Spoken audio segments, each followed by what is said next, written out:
Hey, numbnuts. I thought you'd be excited to know that we're watching Frosty the Snowman tonight. You lie! Okay, you got me. We're actually watching one of the worst-rated superhero films ever. If I must suffer, humanity will suffer with me.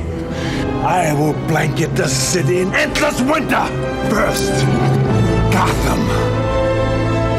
And then, the world! Whoa, easy there, killer.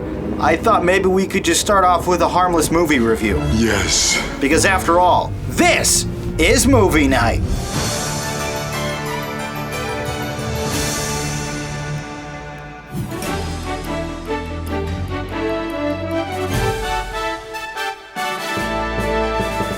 Hello and welcome to Movie Night. Nipple suit free for 4 years. We're gonna break that record tonight. I'm your host, Jonathan Paul. In what will be an improvised episode, I'm going to be going off script, so instead of being well spoken and well produced, this episode might be a little bit more conversational and friendly. I would love to hear feedback on what you think of this new approach in the comments below, provided you can navigate your way through that Google Plus maze. In any event, tonight will be our 4th superhero themed episode, as we take a look at the 2 newest entries in that subgenre, as well as the biggest failure, Batman and Robin.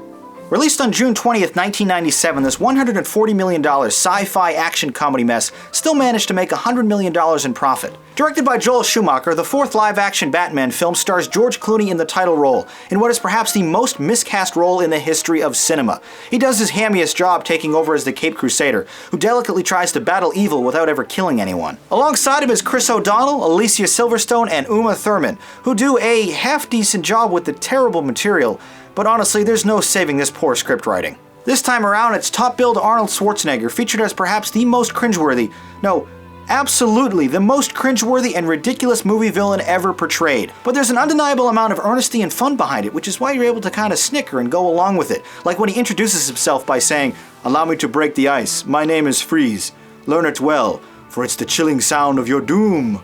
As for the convoluted plot, you have the bad guys that want to take over the city, kill everybody, and save their dead wife, and then you have Batman and Robin and Batgirl who step in and try to save the day because that's what they do.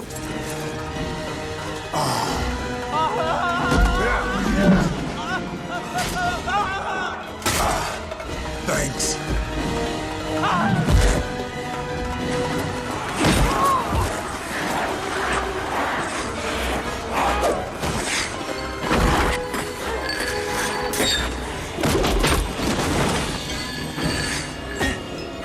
Swing!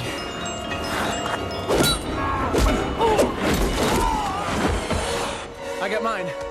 Where's yours? What killed the dinosaurs? The Ice Age! The decently paced 125-minute picture was filled with overt homosexual innuendo. Now I get that Joel Schumacher is gay and everything, but do we need so many crotch shots and nipple suits and logos humping each other in the opening credits? It was excessive to say the very least and disturbing to say the very most. The film never takes itself seriously. Bright and vibrant colors fill every scene with an almost nauseating appearance.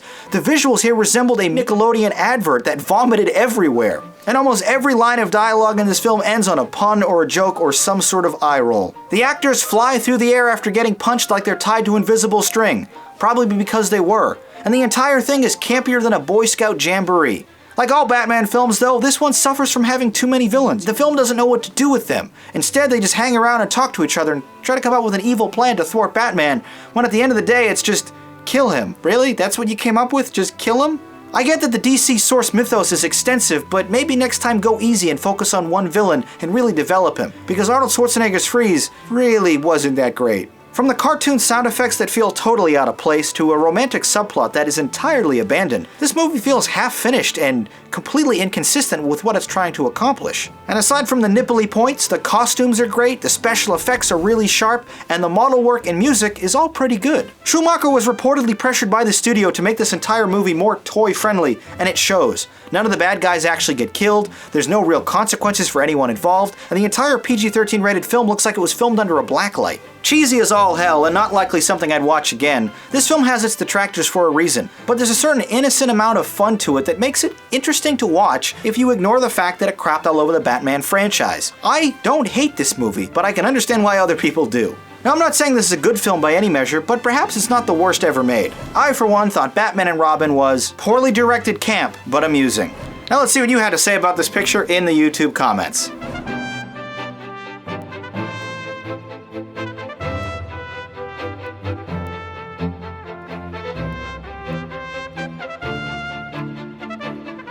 Batman and Robin on the Rate-O-Matic, a 2 and a 3.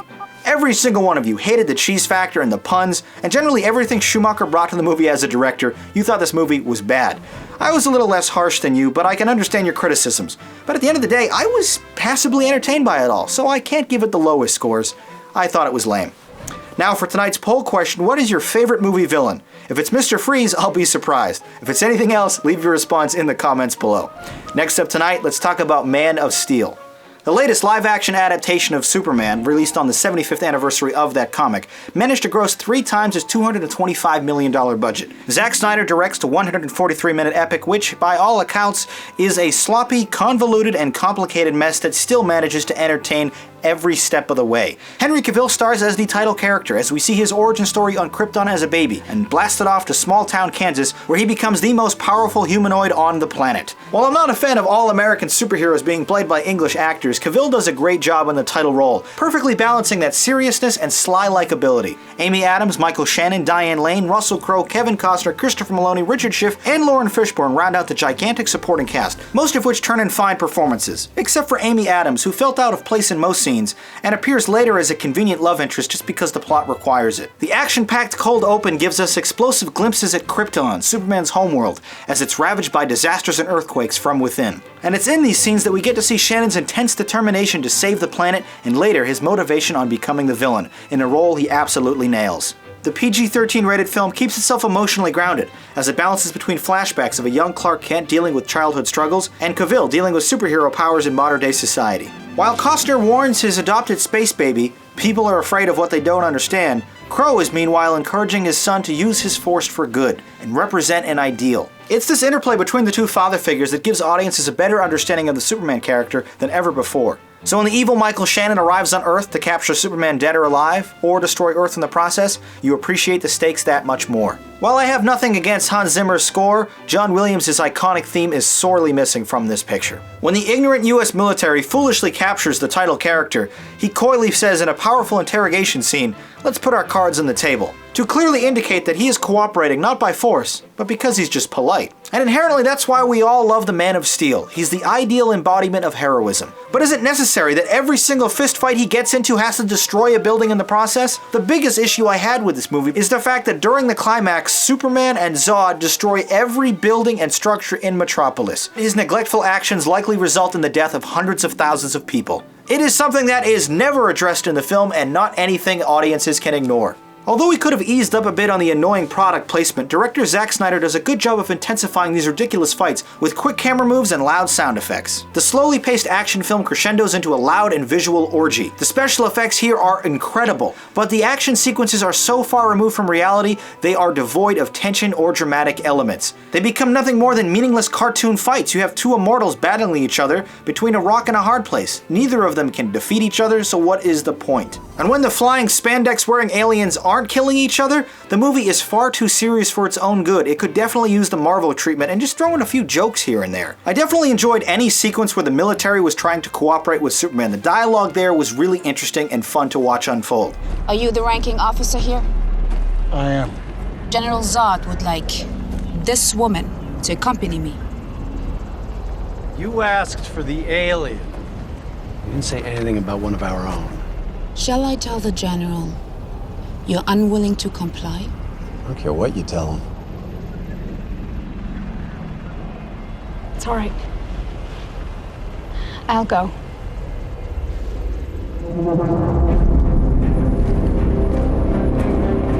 But a secondary plot running parallel to the climax involving Daily Planet workers trying to outrun falling buildings did absolutely nothing for me. I don't know who they were or why I should care about them. I'd be totally fine watching them get crushed by concrete. Assembled like a delicate house of cards, this movie collapses under intense scrutiny. Dozens of plot holes and contrived conveniences ruin this movie if you actually look close enough. But if you just lay back and let the empty Hollywood fluff wash over you, this is a supremely entertaining and totally enjoyable movie for all fans of superhero films and action movies. A commendable and interesting reboot, but this is easily the grittiest and most somber picture in the franchise. I won't have issue watching it again, but there was a lot of untapped potential here, and I hope they go in a lighter direction for follow-up installments. Man of Steel. Excessively violent, but emotionally compelling. Those are my thoughts on this blockbuster. Now let's see what you had to say in the YouTube comments.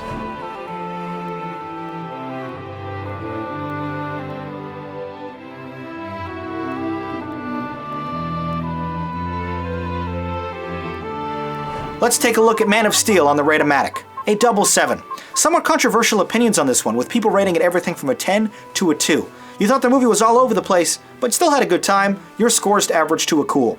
And I completely agree, there were parts of this movie I liked and parts I kinda hated. At the end of the day though, I left the theater with a smile on my face, and that's all you can really ask for. I thought it was cool as well. Quickly now, I'd like to promote the Movie Night Archive, so please subscribe if you'd like to see exclusive trailer commentaries, like this week I did one on Divergent, and an organized library of all our past reviews.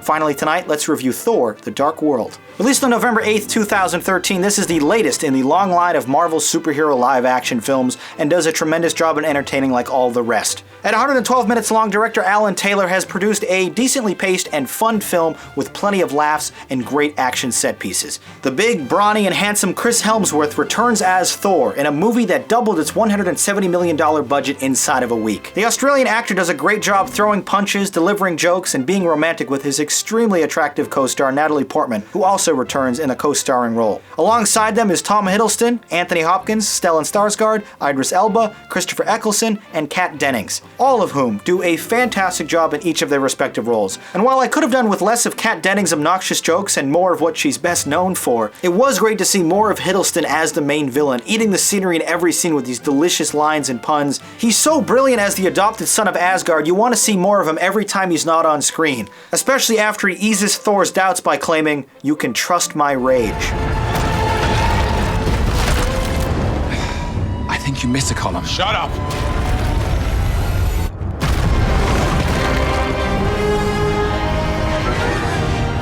Look, why don't you let me take over? I'm clearly the best pilot. Is that right? Well, out of the two of us, which one can actually fly?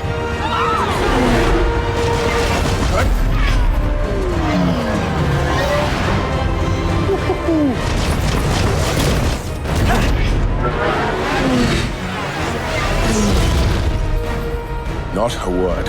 The messy and hollow plot is really of no consequence. You're here to see big action, explosions, fistfights, jokes, and Natalie Portman, and you get all of that in spades here. So on the surface, this movie is entertaining, it's fun, it's enjoyable. If you try to dig deeper, you will be disappointed. The PG-13 rated film takes almost 20 minutes to really get going, and the main villains, when finally introduced, are nothing but angry Vulcans who growl with subtitles, if for no other reason than they're evil, and that's what they do. The bad guy here is literally evil incarnate, but still at the end of the film, he engages in a pointless fistfight with Thor, which is great and fun to watch unfold, but totally and utterly pointless. I will say though that the climax unfolds like a level in Portal, with multi-dimensional rifts opening up and sending our heroes back and forth between realms, in a totally unique and awesome sequence that is worth the price of admission alone. What this film lacks in plot development and seriousness and drama, it makes up for with great light-hearted humor, especially a quick and inspired cameo by a fellow Avenger that scored huge laughs. Delivering all the technical accomplishments we come to expect from a Marvel film, the music, sound, directing, and especially the visual effects are all expertly done.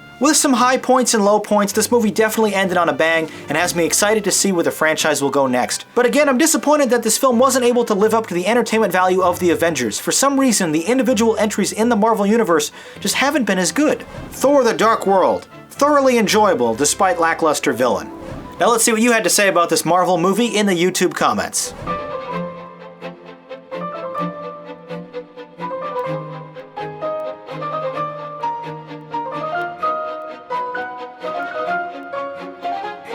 The Ratomatic with Thor: The Dark World, an 8 and a 7. You recognize the weaker plot but could not fault Hiddleston's character. You thought the movie was great.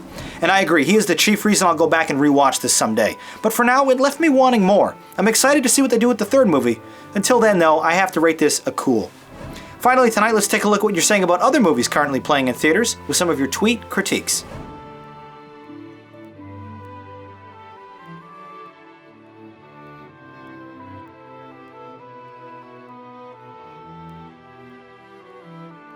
If you see a new movie in theaters, tweet your review with the JPMN hashtag. And be sure to follow me on Facebook or Twitter for updates between episodes and to help with upcoming reviews. Next week, we're going right back out to the theater to check out Gravity, the epic space drama starring Sandra Bullock and George Clooney that's getting rave reviews, About Time, the romantic comedy starring Rachel McAdams, and the hugely hyped sequel to The Hunger Games, Catching Fire. After you've seen these films, let me know what you think about them by voting in the polls below or by leaving a comment review. Once again, my name is Jonathan Paula. Thank you for watching and listening. Until next time, have a good movie night.